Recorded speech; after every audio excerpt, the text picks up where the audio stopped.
Assalamualaikum warahmatullahi wabarakatuh. Perkenalkan, nama saya Vina Fitri Azahra dengan NIM G00230063 dari kelompok A2. Dalam video kali ini saya akan menjelaskan mengenai anatomi blok 2.2. Nah, yang pertama di sini saya akan menjelaskan struktur faring. Struktur faring itu ada 3, ada nasofaring, orofaring, sama laryngofaring. Yang pertama yang akan saya bahas itu adalah nasofaring. Nasofaring ini dia terletak di belakang rongga hidung dan di atas palatumol. Struktur ini memiliki atap, dasar, dinding anterior, posterior, dan juga dinding lateral.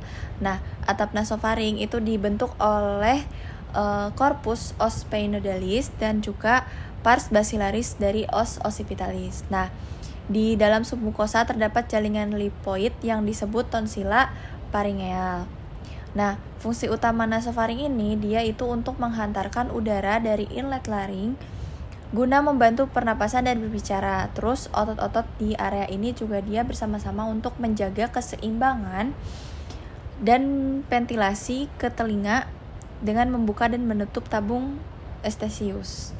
Nah, terus yang kedua itu ada orofaring. Dia itu terletak di tengah, terus di belakang rongga mulut antara palatumole sama batas atas epiglotis. Nah, dia itu berfungsi sebagai jalur makanan dan juga udara. Selama menelan, dia tuh bakalan naik menyentuh dinding faring bawah sehingga nasofaring sementara terpisah dari orofaring gitu. Yang ketiga ada laryngofaring, ini yang paling bawah. Dia itu merupakan bagian faring yang terletak dekat dengan laring atau kotak suara. Nah, laryngofaring itu berfungsi sebagai jalan makanan atau air dan juga udara. Nah, dia itu dilapisi oleh epitel squamous berlapis dan memanjang dari batas atas epiglotis hingga batas bawah cartilago cricoid, di mana ia menjadi kontinu dengan esofagus. Nah, laryngofaring ini memungkinkan makanan dan cairan itu bergerak dari mulut ke esofagus selama proses menelan gitu. Nah, next di sini ada struktur interna jantung. Itu yang pertama ada ruang jantung. Jantung itu memiliki 4 ruang, yaitu 2 atrium atau yang biasa kita lebih kenal dengan serambi dan 2 ventricle atau bilik. Nah, atrium itu berfungsi sebagai tempat penampungan darah, sedangkan ventricle berfungsi sebagai pompanya. Nah, terus ada septum, itu dinding yang memisahkan atrium dan ventricle, kanan dan kiri disebut septum gitu. Nah, terus ada katup jantung, dia itu terdapat 4 katup yang mencegah aliran balik darah dan menjaga agar darah itu mengalir ke tempat yang dituju gitu. Katup ini ada katup trikuspid, pulmonal, mitral, sama aorta. Terus yang selanjutnya ada dinding jantung. Dinding jantung itu terdiri dari 3 lapisan. Ada endokardium, itu yang paling dalam, miokardium itu di tengah dan berotot, dan epikardium itu yang di luar. Terus ada suplai darah jantung itu berasal dari arteri koronaria. Arteri koroner kanan dan kiri menyuplai darahnya ke jantung gitu. Nah, terus selanjutnya ada lokasi. Jantung itu terletak di rongga dada. Dia itu sedikit ke kiri di atas diafragma. Terus untuk batas-batas jantungnya itu di bagian kanan ditentukan oleh vena cava superior dan inferior, batas kiri oleh ujung ventrikel kiri, batas anterior oleh atrium kanan dan ventrikel kanan, terus batas posteriornya itu oleh atrium kiri dan 4 vena pulmonalis. Nah, terus ada perikardium, itu jantung dikelilingi oleh perikardium yang terdiri atas 2 lapisan. Ada perikardium visceralis, yang epikardium, dan perikardium parietalis. Antara kedua lapisan ini terdapat cairan perikardium yang berfungsi sebagai pelumas untuk mengurangi gesekan gitu.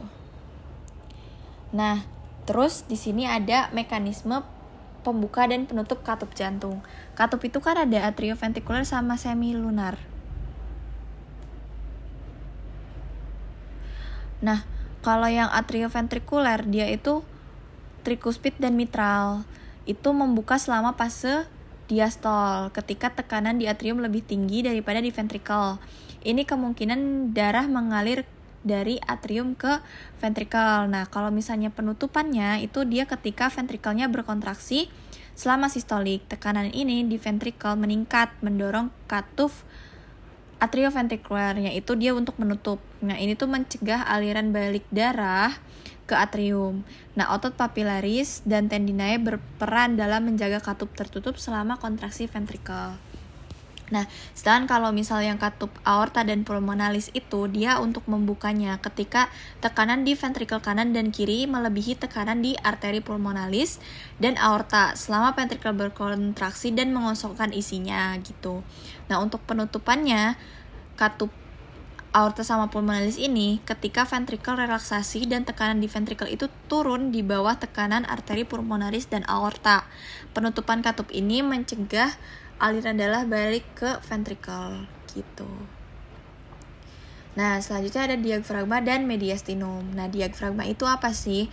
Diafragma itu memiliki bentuk seperti kubah dengan permukaan atas yang cembung ke rongga dada dan permukaan bawah yang cekung ke rongga perut. Nah, komposisinya dia itu terdiri dari jaringan otot berserat yang memungkinkan untuk berkontraksi dan juga relaksasi. Nah, diafragma itu terdiri dari centrum tendineum atau bagian tengah tendon dan bagian otot yang mengelilingnya. Otot diafragma melekat pada tulang rusuk bawah, sternum, dan tulang belakang.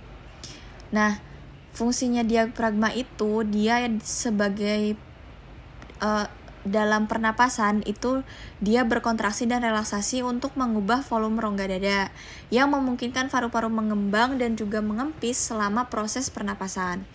Terus dia juga berperan dalam bicara karena pergerakannya yang memengaruhi tekanan udara di dalam rongga dadanya itu sendiri. Terus diafragma juga mengatur keseimbangan asam basa melalui proses pernafasan. Nah, mekanisme diafragma sendiri untuk kontraksinya dia saat bernafas itu diafragma berkontraksi menurunkan kubahnya dan meningkatkan volume rongga dada. Ini menciptakan tekanan negatif yang menarik udara ke dalam paru-paru.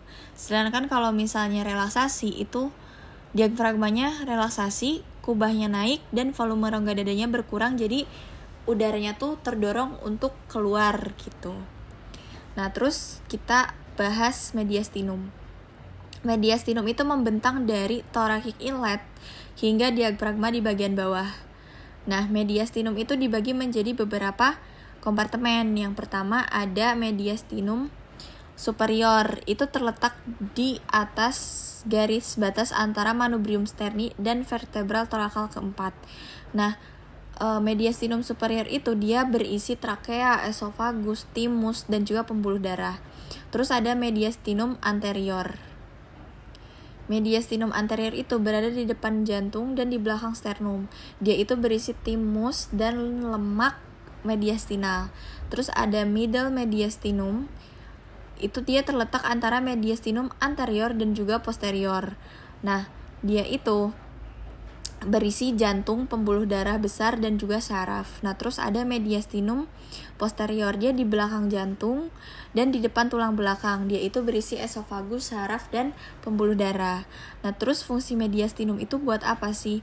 Di mediastinum itu melindungi organ-organ vital seperti jantung, aorta, dan juga trakea. Terus dia juga sebagai jalur yang memungkinkan bagi pembuluh darah, saraf, dan struktur lainnya untuk melewati rongga dada gitu. Nah, mediastinum itu dapat mengalami pergerakan selama pernapasan dan aktivitas tubuh. Ini mempengaruhi posisi organ-organ yang ada di dalamnya karena tadi dia akan melindungi organ-organ yang ada di dalamnya. Nah, sirkulasi fetal itu adalah sistem di mana darah mengalir melalui janin dalam rahim ibu ketika hamil gitu. Sekian penjelasan anatomi dari saya. Mohon maaf bila ada kesalahan dan juga terima kasih atas perhatiannya. Wassalamualaikum warahmatullahi wabarakatuh.